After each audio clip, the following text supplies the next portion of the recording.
The air crackled with electricity, charged with anticipation. Mike Tyson, known as the baddest man on the planet, was making a return. One last time. The roar of the crowd was deafening, a primal sound that filled the arena. They had come to witness history, to see the legend one final time. Tyson, older now, bore the scars of his many battles, yet his eyes still held that familiar fire, the fire of a warrior. He was not the Tyson of old, the ferocious knockout artist, but the crowd didn't care. They chanted his name, a name that sent shivers down spines. The weight of the world was on his shoulders as he carried the hopes of his fans, the hopes of a generation that had grown up in awe of him. Could he summon the old magic? Could he turn back the clock? The tension was palpable. This was more than just a fight. This was Tyson facing his past, facing himself. His career had been a whirlwind of highs and lows. He had been the youngest heavyweight champion, a global icon. But his personal life told a different story. Troubles followed him like shadows. He had fallen from grace, lost his way. This fight was a chance at redemption, an opportunity to write his own ending, to silence the doubters, to prove that he was still a force to be reckoned with. He had trained like a man possessed, doing push-ups in the dead of night, sparring sessions that pushed him to the limit. The memories of past fights, both glorious and painful, flashed before his eyes. The knockout victories, the shock defeat to Buster Douglas, the bite, the prison sentence. He had seen it all, experienced it all. Now he stood on the precipice of his final act.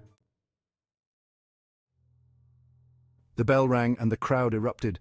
Tyson moved with surprising agility, showing flashes of the old Tyson. Jabs like lightning strikes, body blows that echoed through the arena. His opponent, younger, hungrier, felt the power. But Tyson was fading. The years, the battles had taken their toll. Round after round they exchanged blows, a dance of pain and endurance. Each man a warrior in his own right, but there could only be one winner. The crowd, on their feet, sensed the end was near. This wasn't the knockout artist they remembered. This was a different Tyson, a warrior, fighting with heart. The final bell. A collective gasp filled the air. Had Tyson done enough? The judges' scorecards held the answer. The seconds stretched into an eternity. Then the announcement. Tyson had lost. Section 4. A legacy forged in blood and sweat. Defeat, but not disgrace.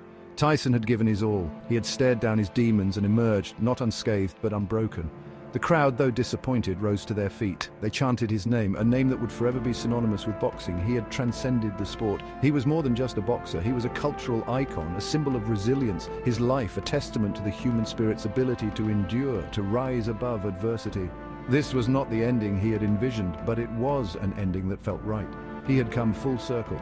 From the streets of Brooklyn to the pinnacle of boxing, he had fallen, and he had risen. His story, one of both triumph and tragedy, but through it all he had remained Mike Tyson, the baddest man on the planet. Section 5, Iron Mike, forever etched in boxing history. In the annals of boxing, his name will be etched forever, alongside legends like Ali, Marciano and Louis.